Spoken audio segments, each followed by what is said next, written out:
Estamos de volta ao programa Questões de Fé e agora nós vamos conversar com o maestro do Coral PUC Minas, o maestro Marco Antônio. Vai falar um pouco sobre o trabalho do coral e depois que ele falar, aí eles vão apresentar uma música. Com a palavra o maestro. Bom dia. Muito bom dia, Padre Cândido, bom dia, Mayra, bom dia ao telespectador que nos ouve. Esse é o Coral PUC Minas, ele foi fundado em 1974 pelo padre Nereu de Castro Teixeira. E durante um certo tempo, ele inclusive foi um dos fundadores da Federação Mineira de Conjuntos Corais. Depois o padre Nereu foi transferido para a paróquia da Santíssima Trindade e o coral o acompanhou. Então eu fui chamado para dirigir, né? Tive a honra de ser convidado para dirigir em 1996. Ou seja, daqui a 2 anos estaremos completando 20 anos de muito bom convívio. O coral é formado basicamente por alunos, pela comunidade acadêmica, alunos, professores, funcionários e também um pouco da comunidade, sobretudo no entorno da PUC. Nós temos também muita gente. Se você gosta de cantar, não deixe de nos procurar, porque sempre nos meses de fevereiro e agosto nós fazemos nova seleção de cantores. Tenho a honra de ter no meu grupo um pró-reitor, o pró-reitor de extensão, o professor Vanderlei Felipe, faz parte do grupo. Tenho 2 funcionárias, a maioria são alunos. Então, aquelas pessoas que gostam de cantar e que têm disponibilidade para os ensaios, que acontecem sempre às segundas, quartas e sextas, de 12h30 a 1h30, não deixe de nos procurar, porque nós podemos fazer alguma coisa por ela também. Nós vamos, então, agora interpretar de Johann Sebastian Bach, o mesmo autor desta vinheta, né, que aparece tão bonito, o concerto em Lá menor. Eu fui violinista, eu toquei esse concerto, sabe, uma beleza, né? Eu aqui só toco um pedacinho, eu fico, que pena que não vai tocar ele todo, porque ele é belíssimo. E nós vamos fazer o coral final da cantata de número 140, de Johann Sebastian Bach, Gloria sei dir gesungen.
Pois é, bonito. Nessa temática, Bach compôs também o texto do Castelo Forte, feito por Lutero.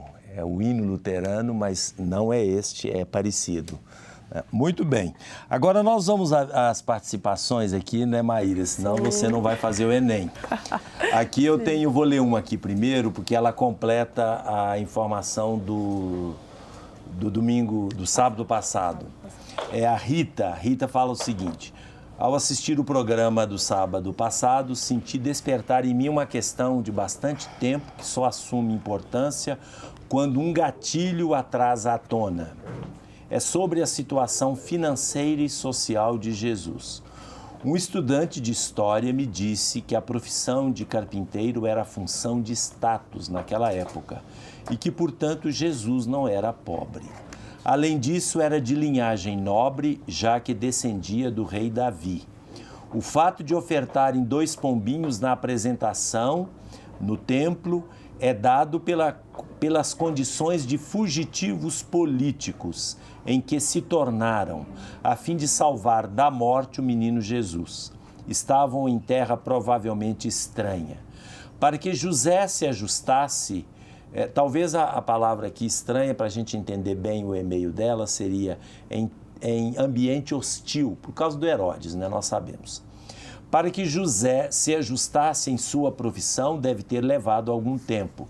Também Maria não devia ser de classe inferior a José, uma vez que a sociedade não permite até hoje a união de casais que sejam de classe social e financeira muito diferente, um muito abaixo, mais abaixo do que o outro.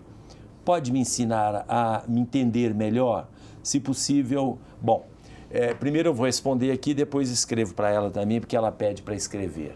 O estudante, ele tem parte de razão. De fato, e José exercia a profissão antes, né? Então, ele não é depois que Jesus nasceu que ele foi se ajustar à profissão, ele tinha a profissão de carpinteiro antes.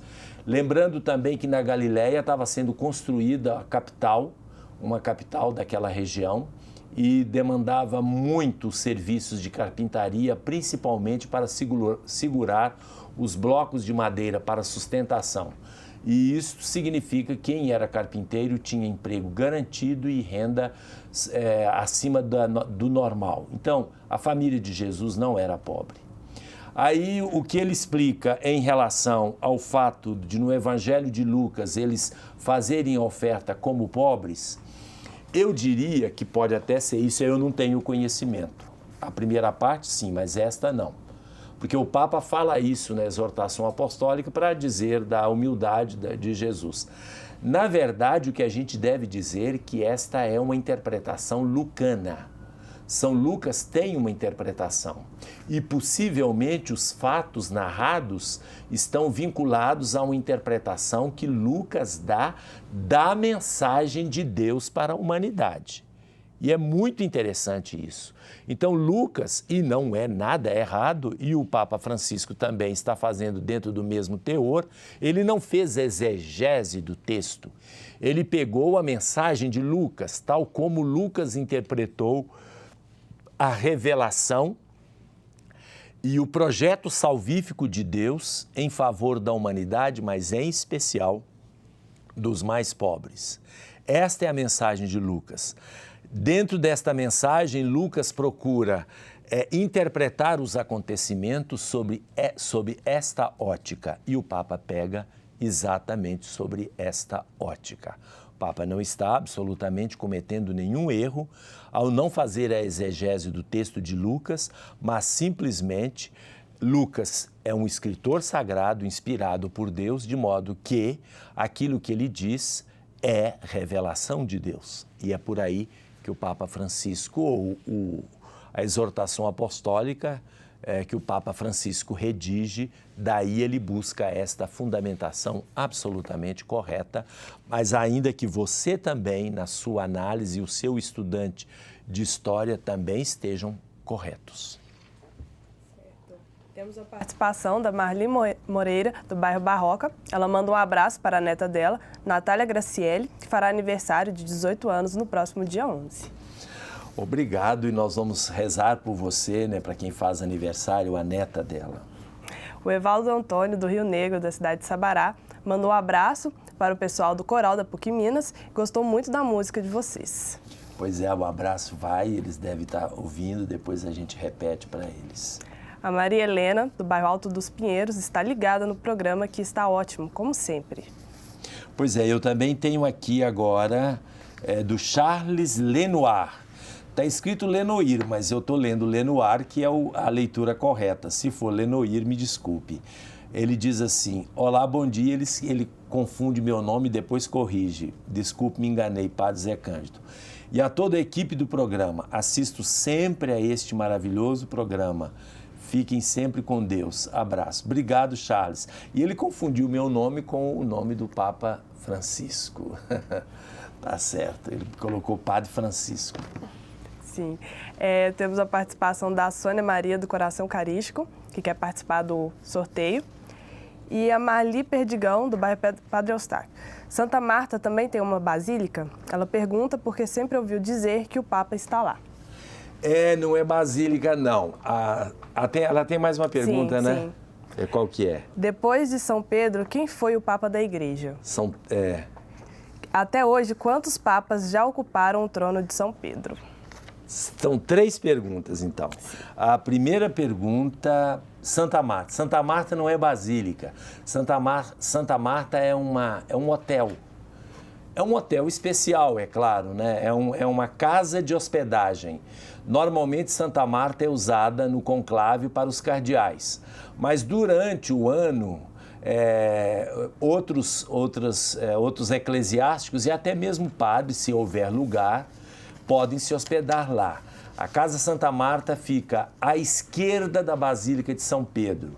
Quando você chega na Praça de São Pedro, tem à esquerda, você vai encontrar a grande sala de audiências e ao lado da sala de audiências, mais à esquerda ainda, indo na via, não sei qual é o nome da rua agora, não me lembro, existe um grande prédio bonito, moderno por dentro, chamado Casa Santa Marta, que é um hotel, uma casa de hospedagem. Por que ele é muito citado? Porque o Papa Francisco preferiu morar lá e não morar no Palácio Apostólico. Ele vai ao Palácio Apostólico e usa como local de trabalho as audiências, enfim, toda a parte de recepção, de pessoas, de reuniões, ele faz no Palácio Apostólico. Mas onde ele almoça, janta, dorme, é na Casa Santa Marta, é uma casa de hospedagem, tá? Essa é a primeira pergunta. Sim. A segunda pergunta dela... A segunda é, depois de São Pedro, quem foi o Papa da Igreja? Pedro Lino, Cleto, Xisto, Clemente e Cipriano. É a lista que nós temos. Então, Pedro, Lino, Xisto, Cleto, Clemente, agora eu confundi os nomes, porque tem na oração eucarística, a primeira oração eucarística tem os primeiros bispos e mártires de Roma. Então ali nós temos o nome. Mas é Lino, isso depois de Pedro com certeza é Lino. E Clemente é um que está próximo também, inclusive temos uma carta dele logo depois do martírio de São Pedro e São Paulo. E a última pergunta dela eu vou responder depois, no próximo intervalo.